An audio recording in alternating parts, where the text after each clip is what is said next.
since the Brexit referendum, Nicola Sturgeon has been issuing warnings to London. Listen to Scotland or else. Include Scotland properly in the negotiations or you'll face a second referendum on independence. But after the 2017 general election, has the First Minister's bluff been called? And Nicola Sturgeon joins me now. You came down quite a lot of seats. You lost a third of your MPs. You lost 500,000 votes in that election. Theresa May, before her voice went, did say the word sorry. Are you going to apologise to your party today? Well, look, I think the BBC probably needs a bit of a reality check. There was an opinion poll published in Scotland yesterday. The SNP is 17 points clear of our nearest rival. We're polling at a higher level a year after the last Scottish election. Well, when I became SNP leader, the SNP had 6 MPs in the House of Commons. We've got 35 MPs today. The 2015 election was an exceptional election, an exceptional result in the immediate aftermath of the independence referendum. But to have started with 6 MPs and to be sitting here now with 35 MPs, I would suggest to you... No apologies, no contrition for what happened. I regret every seat that we lost, and we reflect very, very carefully on that. Of course we do. But the SNP is 17 points clear of our nearest rival. We're polling at a higher level a year on from the Scottish election last year than we were a year after our election wins in 2007 or 2011.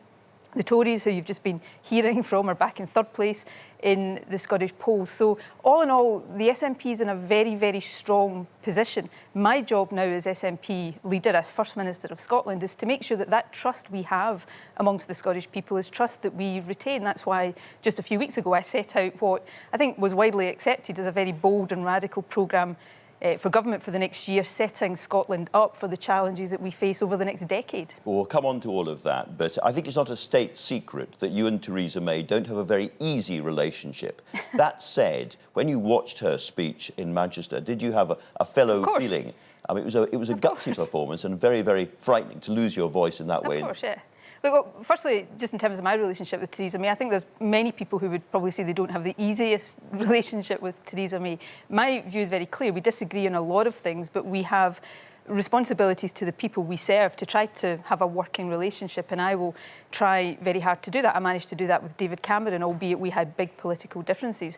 On Theresa May's speech, I would defy any politician to have watched her speech and not feel a sense of sympathy and perhaps a sense of, but for the grace of God, there go I. But I don't think it was the speech in itself that is the problem for Theresa May. In different circumstances, what happened in that speech would have been laughed off. The problem for Theresa May is that she is a very weak Prime Minister presiding over a deeply divided party. And if that was just a problem for the Conservative Party, I wouldn't be particularly bothered. But it's a massive problem for the country at the moment and for the livelihoods and living standards of everybody in the country. There is one area where she feels triumphant and vindicated. You'll have seen her and Ruth Davidson holding each other's hands up and saying, we saved the Union in 2017. That's true, isn't it? Well, look, I think as people watch the chaos that's engulfing the UK right now, and as people look ahead and see the damage that is likely to be done by this unfolding disaster that is not just Brexit, but this incompetent, chaotic approach to Brexit being presided over by Theresa May, and Scotland being taken down that path against our will, then the case for Scotland's future being in Scotland's hands and us being more in control of the decisions that shape our destiny, I think that case becomes greater and stronger by the day, and it's a case I and the SNP will continue to make. Let's talk about that. I remember very clearly at the beginning of the year we sat in Bute House and talked about this, and you were absolutely crystal clear that if Scotland is kept out of the single market, there will be a second independence referendum. And then you announced in March that was going to happen, and then the election came, and it was reverse haggis, if I could put it that way. Not even sure what that is. Well, you changed direction. I think you've been out of Scotland too long if you're talking about reverse. It's a Scottish version of reverse ferret. But you changed direction, and you dropped that. What was it about losing all those votes and those MPs that persuaded you not to have a second referendum? My feeling in the general election campaign and in the run-up to that and the immediate aftermath of that was that people feel, and I think this is understandable, that there's so much uncertainty just now that making a firm decision about the timing of another referendum is premature. And that's why what I said after the general election is I won't give any further consideration to the timing until Brexit and the terms of Brexit become clearer, till we've got a clearer line of sight about what all that means for Scotland. It doesn't mean I will stop making the case for Scotland being independent. As I say, with the chaos that engulfs the UK now and Scotland being taken down a path that we didn't want to go down, I think that case becomes ever stronger.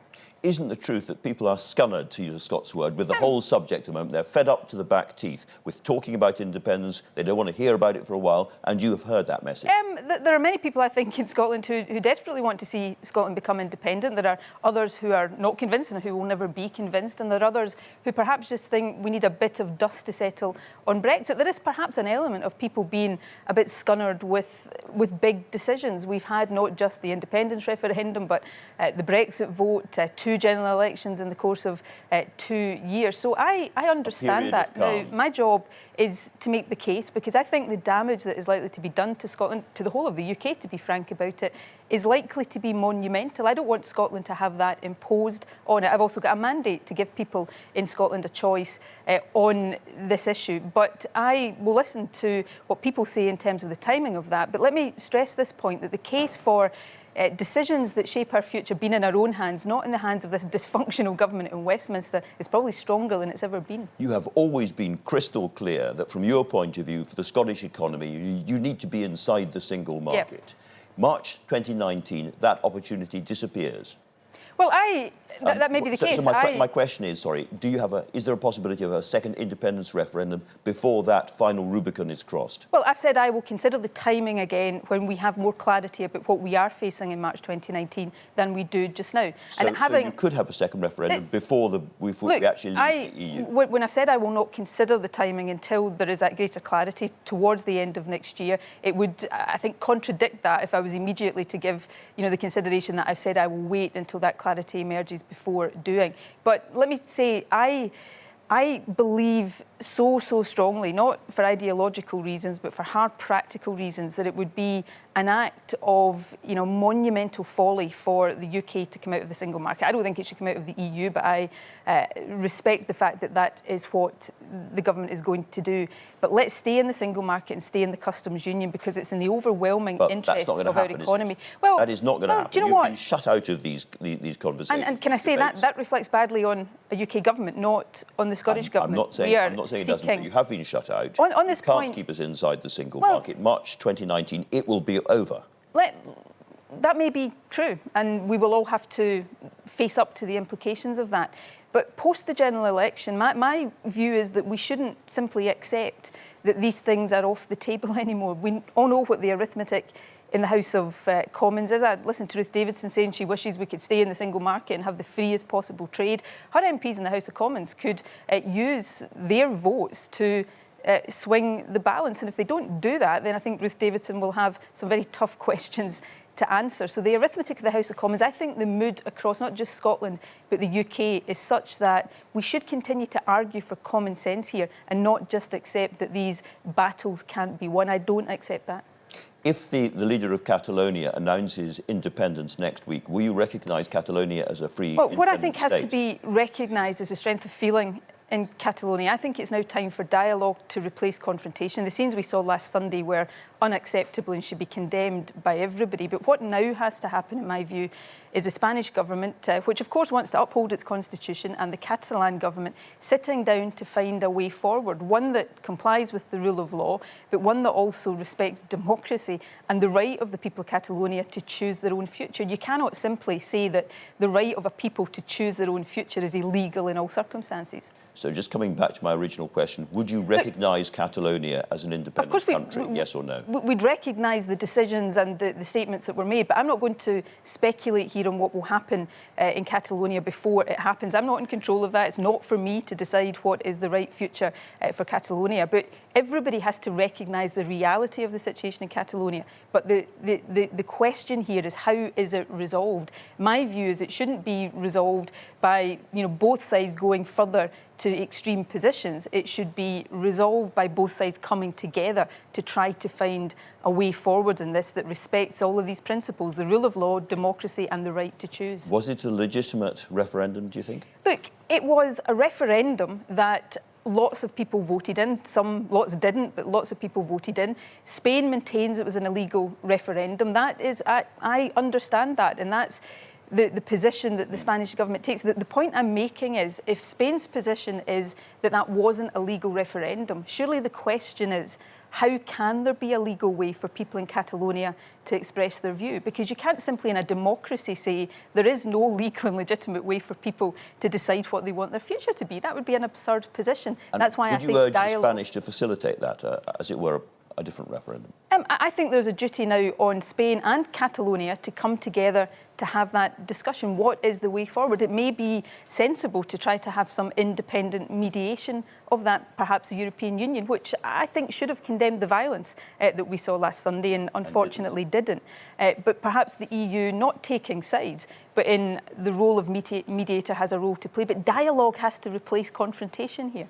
Let's turn to domestic policy. You set out 8 targets for the NHS in Scotland. How many of them have you hit? But we're not meeting all of the targets. Well, let me say, first of all, we're the best performing emergency departments in the whole of the UK. Of the 8 targets, how many have you hit? We're not hitting as many as I want us to be hitting. Come on, but you know the answer. It's 1 out of the 8. Let me say, we know, and Scotland's not unique here, we have rising demand on our health service because of the change in demographics of our country. Our NHS is in a transition phase as we try to reshape it so that more care is delivered in the community, so that we build up primary and mental health and social care services. So we're doing the hard work that's required to deliver that. We're the only government in the UK that has properly integrated health and social care. We're the only government in the UK that has taken concrete steps to build up elective capacity. We've put £3 billion more into the health service. There are 12,000 people more working in the health service. And as I started out saying, we've got the best performing emergency departments anywhere in the UK. If you have the misfortune to get cancer in Scotland, the target was that treatment would start within 2 months. 2 months is actually 2 months is a long time to wait for treatment if you're in that horrible position. And you're not hitting that target, and the numbers are getting worse. We've got 2 waiting times targets, one that goes from the point of diagnosis through to treatment, and one is from the decision to treat to treatment. In terms of that latter one, we are virtually meeting that target. In terms of the other one, we've got some issues around the speed of diagnostics. That's why we're investing more in diagnostics. We're looking at new ways for health boards to deliver on that part of the waiting time. But the average waiting times for both of those targets are well within those targets, and the vast majority of people in Scotland get very speedy access to cancer services. When it comes to a young person with mental health problems, again, very, very vulnerable people, and you have raised this yourself, it's 18 weeks in terms of when they should start the treatment. And again, you've missed that target. But we are progressing towards that, and we're investing more in mental health. Again, we have a situation here, and, you know, I don't shy away from this, but Scotland... 10 years, I mean... But Scotland is not unique here. What we have in mental health, and actually, I think politicians should have the guts to say this is a good thing. We're seeing reducing stigma around mental health, so we have more people coming forward. And we're building up, so we've vastly increased budgets in mental health. We've got more specialists working in our mental health services, and we are seeing progress towards delivering these targets in a way that we didn't see before. So I don't shy away from any of this. Then there's the overall target, if I may, which is everybody to be seen in hospital within 20 weeks. And again, you've missed... It's not the target, 12 weeks, I beg your pardon. And again, you've missed that target too. But for the vast overwhelming majority of people, that target is met. Now, 20% it's not met. 20%, that's a lot of people. When I was, you know, health secretary at first, when the SNP first came to power, the targets were much longer and fewer people were being seen within them than is the case today. We've reduced the targets, so we've made the pressure on ourselves and the system all the harder to meet. And we're actually doing better in terms of meeting those targets than previous governments were doing, meeting longer waiting times targets. Now, there is a challenge in health services across the globe from the changing demographics. I would put to you, and I would put to you very firmly... They need more money, don't they, in the end? They need better funding. Since the SNP took office, there is £3 billion more going into the health service than was the case. We have a commitment in this Parliament, and it was a stronger commitment than was given by any other party in the election to the Scottish Parliament last year, for another £2 billion of investment over this Parliament. We're also doing something that is quite hard to do. We're transferring resource from acute services into primary, community and social care, because we know that building up those services is the long-term solution to the challenges our health service face. So I would put it to you, nevertheless, we're doing better on these challenges than any other government anywhere in the UK. But you set the targets. And you've missed them. But part of the story is funding, whether it's the NHS, whether it's schools. You've been very critical of Tory austerity, but you've been very, very timid when it comes to actually raising taxes in Scotland. Well, are you going to raise taxes in Scotland? We'll set our budget in the third week in December, and we'll set out our position on tax. But I've said very clearly that, and let me just take you up on what you said a minute ago. We took a decision in our budget last year not to give a tax cut that was being given by the Tories to the top 10% of income earners. So we've taken different decisions to protect public services, and that's why I think whether it's on housing, health, a range of other things, we are doing so much better than governments elsewhere in the UK. But you have these new powers and you don't use them. You haven't raised taxes on wealth. Andrew, with the greatest respect, I've just sat here and told you how we did use them. You can't then just say to me, I don't use them, because I've just given you the example of how I did use them. And in this budget, we've said, and again, this is, I think, showing an openness and a transparency and an ambition for the country that has not been seen in other governments in the UK, that it is time to look at whether we responsibly and progressively use our income tax powers more. And we'll shortly set out a discussion paper with the options in that and take final decisions in our budget. But the important point here is that about a third of our revenue in Scotland comes from income tax.